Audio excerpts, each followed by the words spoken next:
Have you ever wondered how some people seem to get more done in a week than we might get done in a day? I'm about to share something that might surprise you. It's not about working longer hours or really just cramming everything in there. In fact, it's about spending 5, 10, maybe 15 minutes doing one thing that can really help your productivity and output. You know what's fascinating? When you look at successful people, whether it's all the way back to Leonardo da Vinci or Albert Einstein or Oprah Winfrey, there is a common element. They all share one habit that most people overlook. They journal consistently. And I'm not talking about Dear Diary entries, which has its own really powerful purposes. I'm talking about a strategic approach to journaling to be able to get more done and get the results that they want.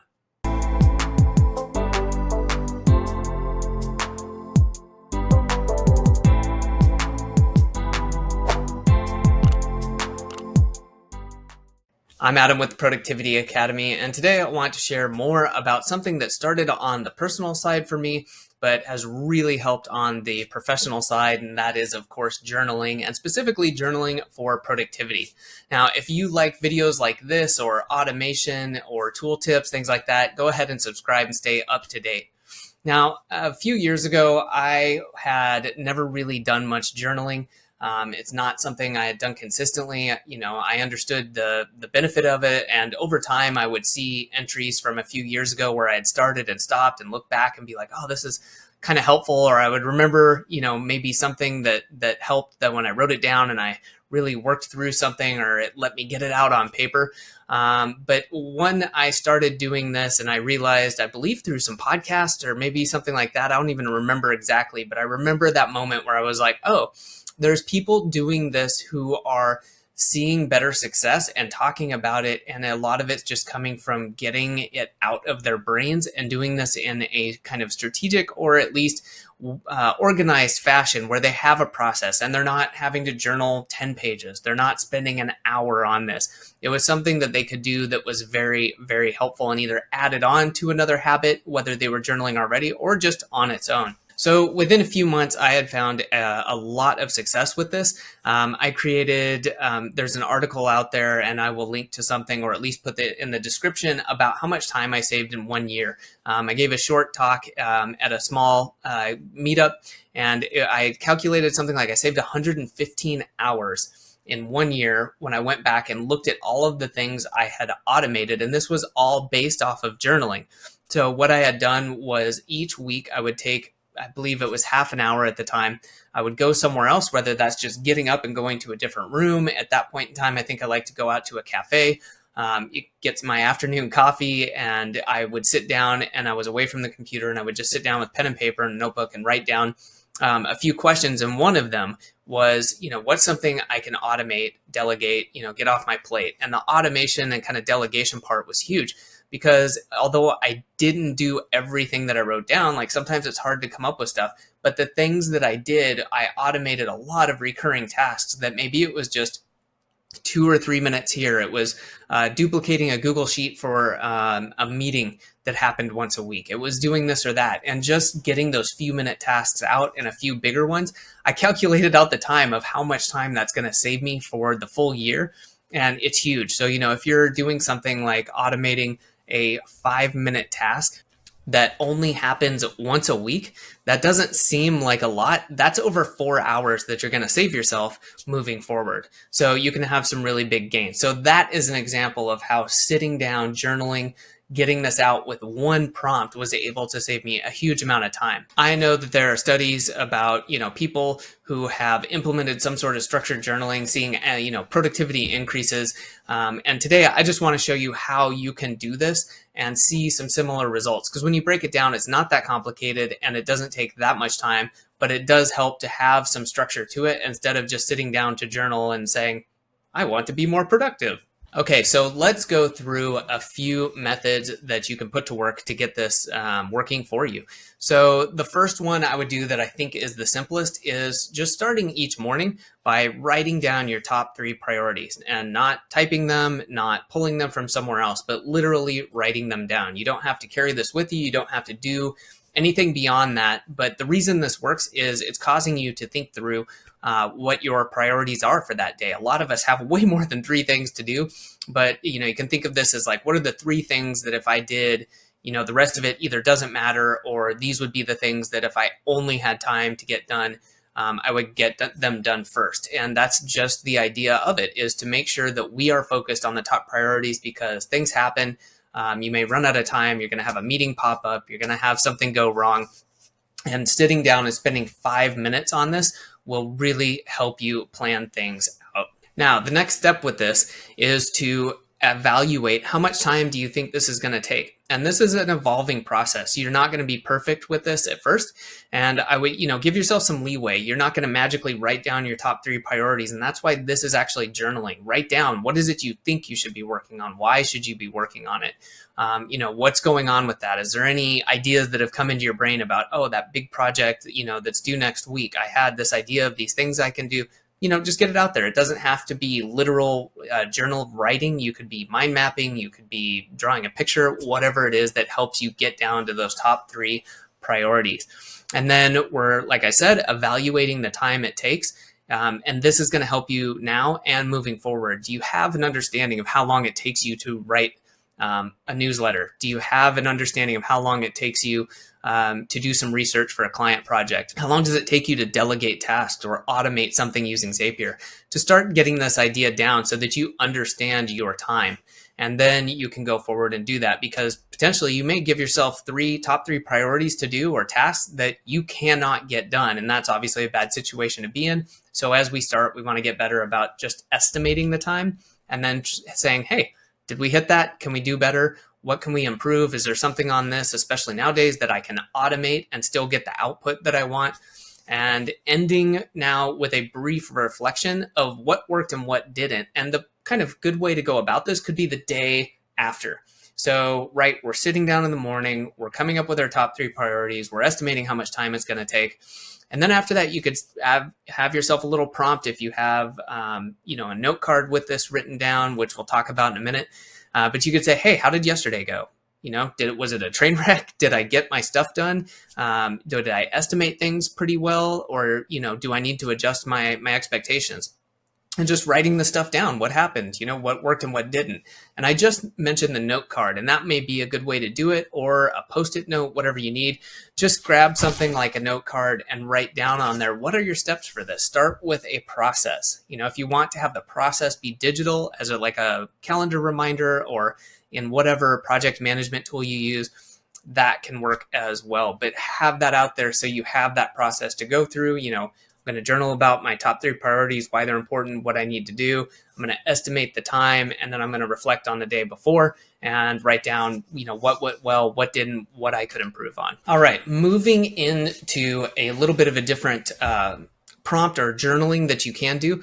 I would suggest potentially doing this on a weekly basis, but you may find it helpful to do on a daily basis in the morning, again, maybe after you've identified your top 3 priorities or before, however it works for you. And I think this is a good aside to say, this is an evolving thing. I want to give you a structure here, but the goal is that you change it, you adapt it, you take pieces away, and you add to it over time.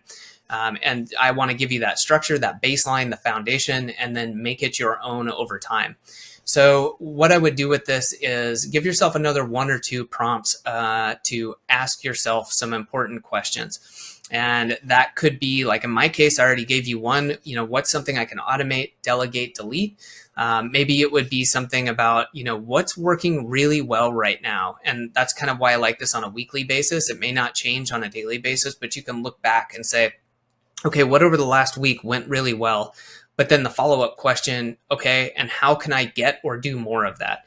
So for example, you could say, we had really good content production, with 0 hiccups, and client was happy. Okay, how can I get more of that? And it's not that you have to, but you're identifying why these things are working. And if you wanted to, could you take on another client because you've got such a good process? Could you offer the client additional things? Could you automate part of it? Just looking at this in general. And this could also just be about yourself. What did you do well? And how could you get more results like that? Also, I think it's important to identify the things that aren't working well. And again, it may not be that something broke, but you could just ask yourself, what didn't work out well? And then the follow up question, and why? And maybe it's something about, how do you feel about how things are going? Do you like what you've been doing? Do you feel like things are working well? Because a lot of times before we notice something actually breaking or we reach that point, we may just kind of have that intuition of like, this just doesn't feel right.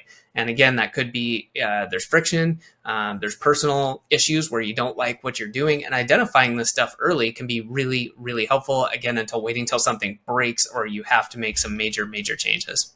So now that we've got a couple of methods, you've got an idea of why this would work well, I want to answer a question that I get all the time.